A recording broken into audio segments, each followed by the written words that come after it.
ആലപ്പുഴയിൽ N D A സ്ഥാനാർത്ഥി ശോഭാ സുരേന്ദ്രന്റെ തെരഞ്ഞെടുപ്പ് പ്രചരണത്തിന് തുടക്കം. എൻ ഡി എ പാർലമെന്റ് കമ്മിറ്റിയുടെ നേതൃത്വത്തിൽ കല്ലുപാലത്തിന് സമീപം വൻ സ്വീകരണമാണ് ഒരുക്കിയത്. ക്വിറ്റ് ഇന്ത്യ സ്മാരകത്തിൽ പുഷ്പാർച്ചനയ്ക്ക് ശേഷം റോഡ് ഷോ ആരംഭിക്കും. നഗരം ചുറ്റി റോഡ് ഷോ തൊണ്ടൻകുളറയിൽ സമാപിക്കും. വിവരങ്ങളുമായി നിഷ ദിലീപ് ചേരുന്നു. നിഷ, ഈ ആലപ്പുഴയ്ക്ക് എൻ ഡി എക്ക് അപ്രതീക്ഷിതമായ സ്ഥാനാർത്ഥിയായിരുന്നു ശോഭാ സുരേന്ദ്രൻ എന്നത്.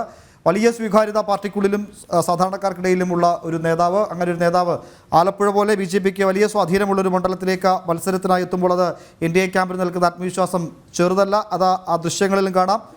എത്രത്തോളം ആവേശത്തിലാണ് പ്രചരണ പരിപാടികളിൽ B J P N D A നേതൃത്വം?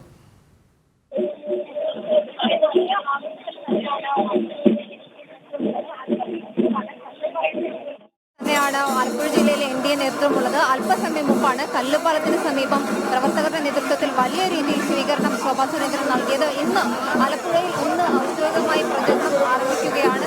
റോഡ് ഷോ ഇപ്പോൾ ആലപ്പുഴ മുല്ലയ്ക്കൽ വഴിയിലേക്ക്, മുല്ലയ്ക്കൽ തെരുവിലൂടെ ഇപ്പോൾ കടന്നു പോകുന്നതിന്റെ ദൃശ്യങ്ങളാണ് നമ്മൾ കണ്ടുകൊണ്ടിരിക്കുന്നത്. ആലപ്പുഴ പോലുള്ളൊരു സ്ഥലത്തേക്ക് എത്തുമ്പോൾ എന്താണ് വോട്ടർമാരുടെ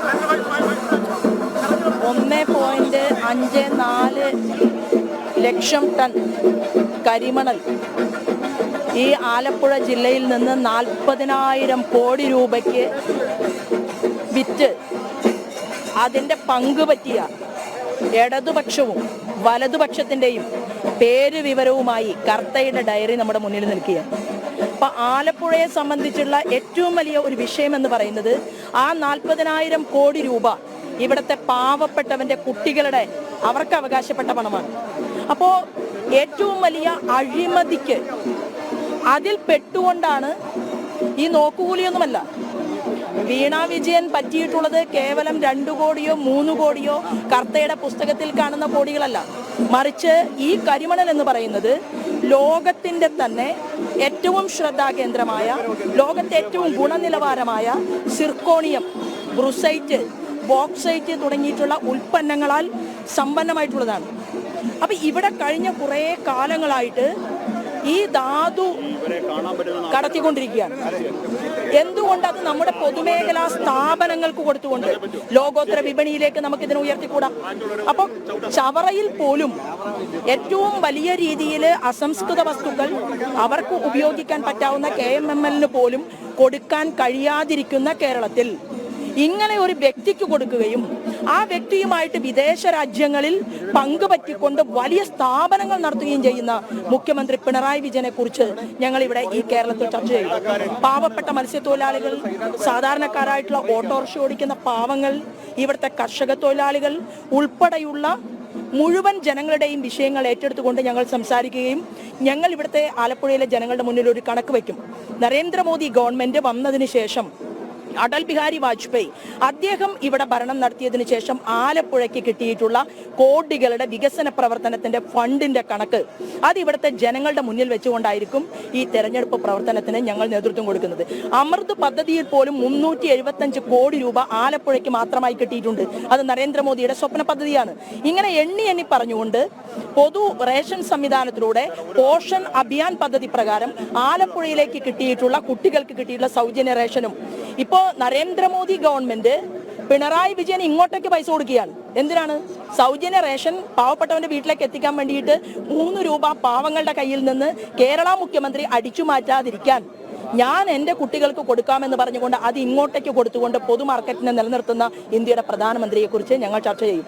ഇത് കേന്ദ്ര ഗവൺമെന്റിന്റെ വികസന പ്രവർത്തനങ്ങളുടെ കൂടെ നിൽക്കുന്നവർക്ക് ഒരു ഭാഗത്തും, മറുഭാഗത്ത് ഇരു മുന്നണികളും ഒരുമിച്ച് ചേർന്നുകൊണ്ട് അവർ ഒന്ന് മോദിജിയെ സ്നേഹിക്കുന്നവരുടെ ഒരു കൂട്ടായ്മ, മറുഭാഗത്ത് മോദിജിയെ എതിർക്കുന്നവരുടെ ഒരു കൂട്ടായ്മ, അതായിരിക്കും ഈ തെരഞ്ഞെടുപ്പ് രംഗത്ത് ഉണ്ടാകാൻ പോകുന്നത്.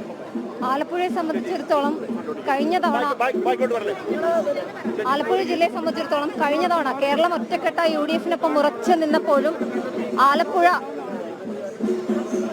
CPM-നൊപ്പം നിന്ന ഒരു സ്ഥലമാണ്. കേരളം ഒന്നാകെ UDF-നൊപ്പം ഉറച്ചു നിന്നപ്പോഴും ആലപ്പുഴ CPM-നൊപ്പം നിന്ന ഒരു സ്ഥലമാണ്.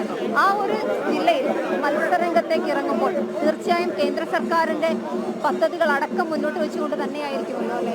ആലപ്പുഴ എന്തുകൊണ്ടാണ് CPIM-നോടൊപ്പം നിന്നത്? ആലപ്പുഴയിൽ നിന്ന് ഞാൻ നേരത്തെ സൂചിപ്പിച്ച 40,000 കോടി രൂപയുടെ മണൽ കടത്താൻ കൂട്ടുനിന്നു ഇവിടുത്തെ ഇടതുപക്ഷം.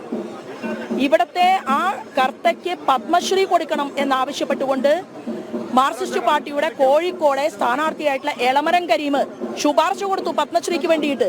അപ്പോൾ ഇവിടെ ഇടതുപക്ഷ ജനാധിപത്യ മുന്നണിയെ നിയന്ത്രിക്കുന്ന മാർക്സിസ്റ്റ് പാർട്ടിയാണ് കൊടിയ അഴിമതികൾക്ക് കൂട്ടുപിടിക്കുന്നത്. സഹായികളായിട്ട് കോൺഗ്രസിന്റെ നേതാക്കന്മാരുമുണ്ട്.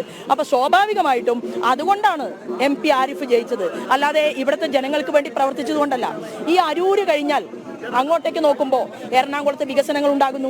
ആ എറണാകുളം ജില്ലയുടെ വിവിധ പ്രദേശങ്ങളിൽ കമ്പനികൾ വരുന്നു. അവിടുത്തെ ജനങ്ങൾക്ക് ആവശ്യമായിട്ട് സുദൃഢമായിട്ടുള്ള പദ്ധതികൾ കേന്ദ്രത്തിലെ വിവിധ വകുപ്പുകളുടെ മുന്നിൽ വെക്കാൻ സാധിക്കുന്നു. BHEML, ഷിപ്പ്യാർഡ്, ഇതെല്ലാം പൊതുമേഖലാ സ്ഥാപനങ്ങൾ കോടിക്കണക്കിന് രൂപയുടെ യുദ്ധോപകരണ സാമഗ്രികൾ ഉണ്ടാക്കുന്നു.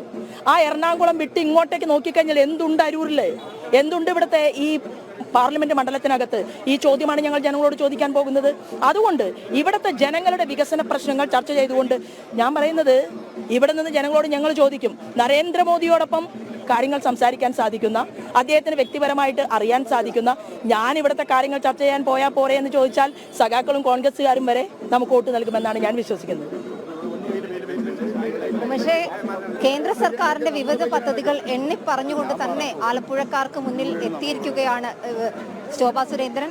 എന്തായാലും വലിയ രീതിയിലുള്ള സ്വീകരണം നമ്മൾ ഈ ദൃശ്യങ്ങളിലൊക്കെ കണ്ടു. വലിയ രീതിയിലുള്ള സ്വീകരണം തന്നെയാണ് ആലപ്പുഴ കല്ലുപാലം മുതൽ ശോഭാ സുരേന്ദ്രൻ നൽകിയത്. ആലപ്പുഴ ജില്ലയിലെ പര്യടനം അല്പസമയം മുമ്പാണ് ആരംഭിച്ചത്. ഈ റോഡ് നിരോധനവും നമുക്ക് ദൃശ്യങ്ങൾ കാണാം. നിരവധി ആളുകൾ തിങ്ങി നിറഞ്ഞ് സ്വീകരിക്കുന്ന ഒരു ദൃശ്യങ്ങളൊക്കെ നമ്മളിപ്പോൾ കണ്ടുകൊണ്ടിരിക്കുകയാണ്. നിരവധി പ്രവർത്തകരുടെ അകമ്പടിയോടുകൂടി റോഡ് ഷോ ഇപ്പോൾ ആലപ്പുഴ മുല്ലയ്ക്കലിലൂടെ കടന്നു പോവുകയാണ്. മുല്ലയ്ക്കൽ ജംഗ്ഷൻ ചുറ്റി റോഡ് ഷോ തോണ്ടംകുളങ്ങര ജംഗ്ഷനിലാണ് സമാപിക്കുന്നത്. എന്തായാലും വളരെ വലിയ ആവേശത്തോടുകൂടിയുള്ള സ്വീകരണമാണ് ആദ്യ ദിവസം ആലപ്പുഴയിലെത്തിയ ശോഭാ സുരേന്ദ്രന് പ്രവർത്തകരുടെയും ഒക്കെ നേതൃത്വത്തിൽ നൽകിയിട്ടുള്ളത്. ഉമേഷ്.